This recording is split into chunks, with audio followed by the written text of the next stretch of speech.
Isang mapagpalang gabi po sa ating lahat para po sa ating devotion. Ako po ay napakiusapan ni Brother Edwin para po basahin yung kanya pong verse na kinuha po sa Genesis chapter 22 verses 1 and 2. Sabi po dito, "After these things, God tested Abraham and said to him, 'Abraham,' and he said, 'Here I am.' He said, 'Take your son, your only son Isaac, whom you love, and go to the land of Moriah and offer him there as a burnt offering on one of the mountains of which I shall tell you.'" Amen. Purihin ang Panginoon sa pagkabasa po ng kanyang salita. Magandang gabi po. Share ko po ngayon ay Genesis chapter 22 verse 3 and 4. At si Abraham ay bumangong maaga at inihanda ang kanyang asno at ipinagsama ang dalawa sa kanyang mga alila at si Isaac na kanyang anak, at nagsibak ng kahoy para sa haing susunugin, at bumangon at naparoon sa dakong sinabi sa kanya ng Diyos. Nang ikatlong araw ay itiningin ni Abraham ang kanyang mga mata at natanaw niya ang dakong iyon sa malayo. Amen. Mapagpalang gabi po sa inyong lahat. Ang ibabahagi ko pong verse sa gabi ito ay sa Genesis chapter 22 verses 5 to 6 na sinasabi, "Kaya sinabi ni Abraham sa dalawa niyang alipin, dito muna kayo at bantayan ninyo ang asno, dahil aakyat kami roon para sumamba sa Diyos. Babalik din kami agad." 6. Pinapasa ni Abraham kay Isaac ang mga kahoy na gagamitin sa paghahandog, at siya ang nagdala ng itak at sulog. Supurin po natin ang ating Panginoon. Magandang gabi po. Magandang araw, Redeemers Family. Ang ibabahagi ko po ngayon ay makita ulit sa Genesis. Genesis chapter 22 verses 7 to 8. Ito po ang nakasulat. Tinawag ni Isaac ang pansin ng ama. "Ama, ano yun anak?" Tugon ni Abraham. "Mayroon na tayong apoy at panggatong, ngunit nasaan ang tupang ihandog?" Tanong ni Isaac. Sumagot si Abraham, "Anak, ang Diyos ang magbibigay niyon." Kaya't nagpatuloy siya sa paglakad. Yun lang po. Ang mensahe ko po dito sa 7 to 8. So maliit lang ito. Binasa ko na rin lang pati hanggang 13. So dito natin makikita ang kamasunurin ni Abraham or obedience. Na kahit kaisa-isang anak niya ay ihandog niya sa Panginoon dahil yun ang utos ng Panginoon sa kanya.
Magandang araw po sa lahat. Ang babasahin ko po ay makikita sa Genesis chapter 22 verse 9 to 10. Pagsapit nila sa lugar na tinuro ng Diyos, gumawa ng altar si Abraham. Inayos niya sa ibabaw nito ang panggatong at inihiga si Isaac. Matapos gapusin, nang sasaksakinan niya ang bata. Yun lang po. Magandang gabi po sa lahat. Ang babasahin ko po ngayon ay makikita sa Genesis chapter 22 verse 11 to 12. Tinawag siya ng anghel ni Yahweh at mula sa langit ay sinabi, "Abraham, Abraham." "Narito po ako," sagot ni Abraham. Sinabi ng anghel, "Huwag mong patayin ang bata. Huwag mo siyang saktan. Natitiyak ko ngayong handa kang sumunod sa Diyos, sapagkat hindi mo pinagkait sa Kanya ang kaisa-isa mong anak."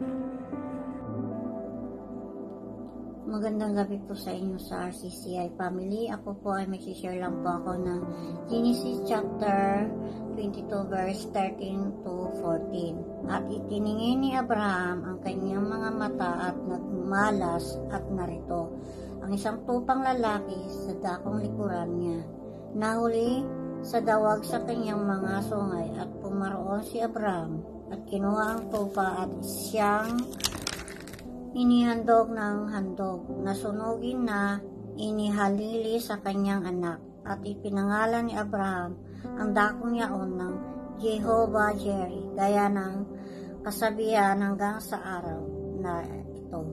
Sa bundok ng Panginoon ay mahahanda. Amen. Magandang gabi po sa ating lahat. Ang isi-share ko po ngayon ay nasa Genesis chapter 22 verse 15 and 16.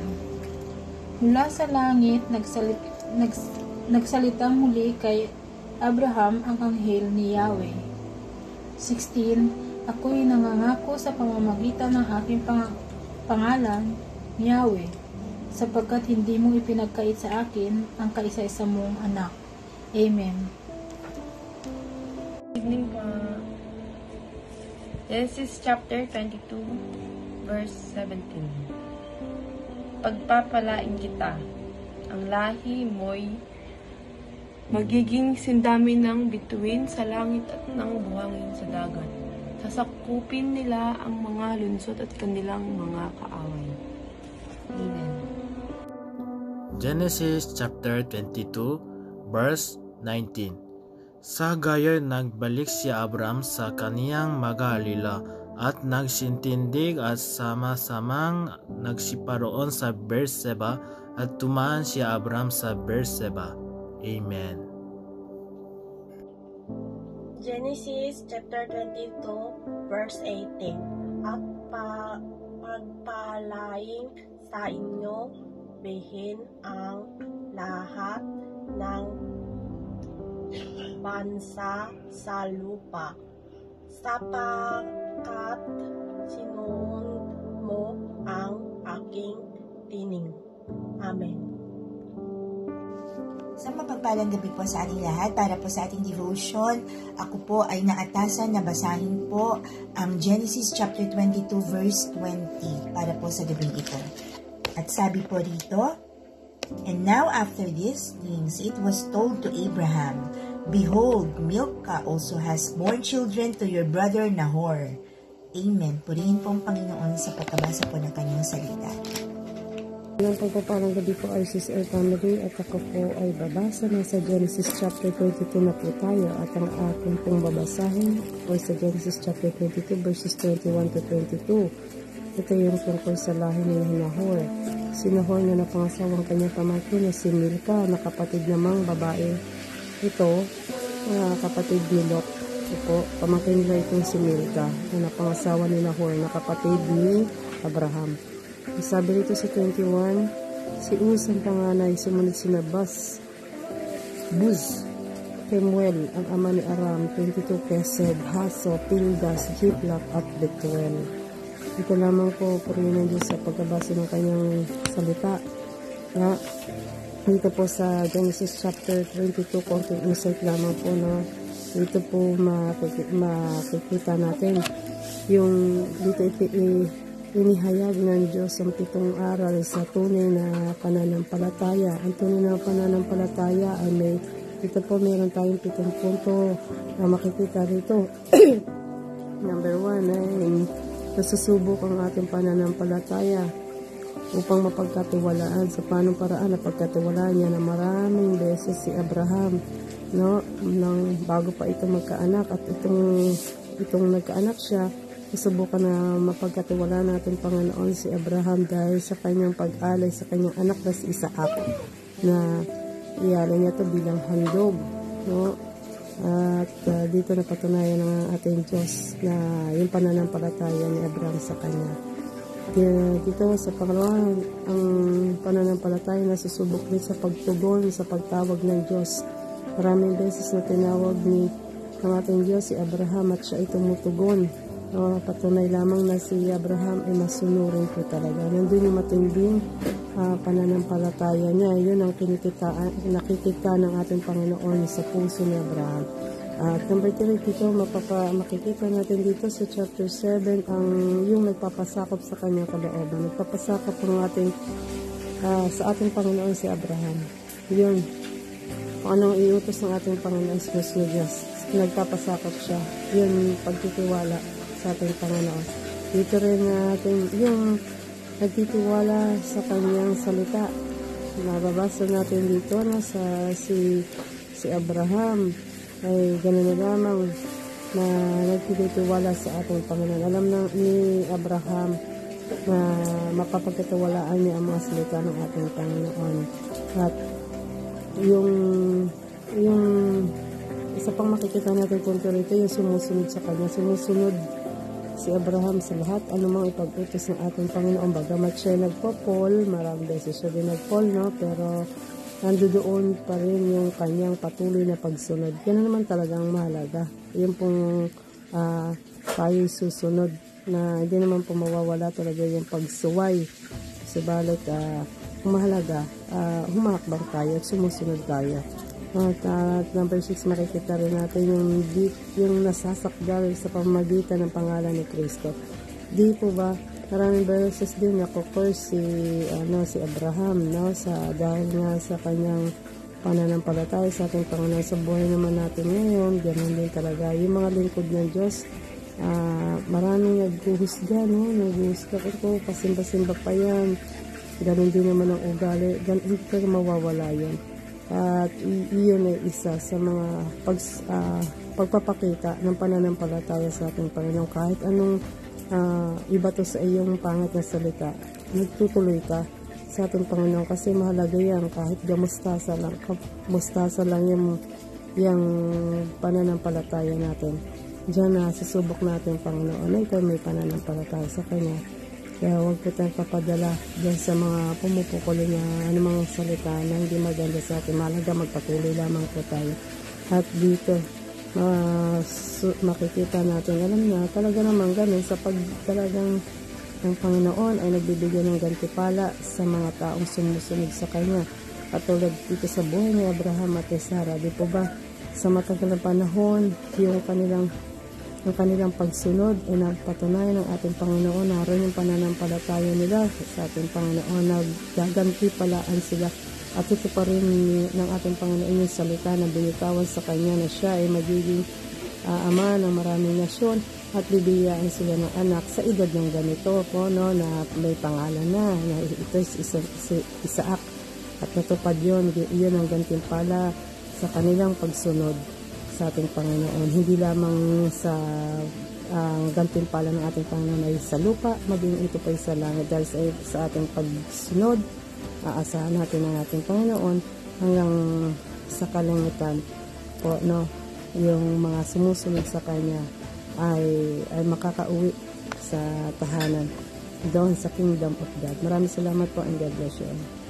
Mapagpalang gabi po sa ating lahat mga kapatid. Ang akin pong share ngayong gabi dito po sa Genesis chapter 22 verse 23 and 24. At sinasabi nga po dito sa talatang ito, silang 8 mga anak ni Nahor kay Milca. Si Bethuel ang ama ni Rebecca, may mga anak din si Nahor. Sa isa pa niyang asawa na si Reoma. Sila ay sina Teba, Gaham, Tahas at Maaka. Amen. Dito po sa verse 23 and 24, dito po natin makikita, ito po ibang yukto na po. Ito po ay patungkol naman po sa lahi ni Nahor na kapatid po ni Abraham. At ang napangasawa ay ang kanyang pamangkin na si Milcah na kapatid po ni Lot. 8 po yung naging anak ni Nahor sa pamangkin niyang si Milcah. At si Reoma naman po, yung isang asawa rin ni Nahor, ay nag-anak din po siya. Ang pangalan po ay sina Teba, Gaham, Tahas at Maaka. Amen. At dito po sa Genesis chapter 22 po, dito po natin makikita po gano po yung katapatan po ng pagsunod po ni Abraham. Hindi po siya nagdalawang isip na iaalay po yung kanyang anak. Siya po ay sinubok po ng Panginoon sa pamamagitan po ng kanyang anak. Hindi po siya nagdalawang isip na ialay po yung kanyang anak. Kaya dito po natin makikita ang si Abraham po ay talagang napakatapat po sa Panginoon. Isipin po bilang magulang, yung kanyang anak ay kanya pong iaalay. Napakahirap po nung gawin bilang isang magulang po, pero si Abraham po hindi po nagdalawang isip. At sinasabi nga po dito sa Genesis chapter 22 verse 17, ang sinasabi nga po dito, sinabi niya, ito ang sinasabi ng Panginoon, sumusumpa ako sa sarili ko na pagpapalain kita ng lubos dahil hindi mo pinagkait sa akin ang kaisa-isa mong anak. Bibigyan kita ng mga laki kasindami ng mga bituin sa langit at ang buhangin sa dalampasigan. Sasakupin nila ang mga lungsod ng kanilang mga kaaway. Amen. Isipin po ninyo, dahil nga po dun sa ginawa po ni Abraham, sinabi po ng Panginoon na talagang pararamihin po yung angkan ni Abraham kasi dami ng buhangin sa dalampasigan at mga bituin po sa langit. Yan sabi po kasi dami ng bituin sa langit ay hindi po talaga kayang bilangin po yung sa dami po. At talaga pong dito po natin makikita kung atin pong i-apply sa sariling buhay natin, ay talaga pong mahalaga po talaga yung pagsunod sa Panginoon para po tayo laging pagpalain, para po tayo ay bibigyan ng mga pagpapala at tapat po ang Panginoon sa kanyang salita. Doon lamang po, and God bless po sa ating lahat. Bye-bye.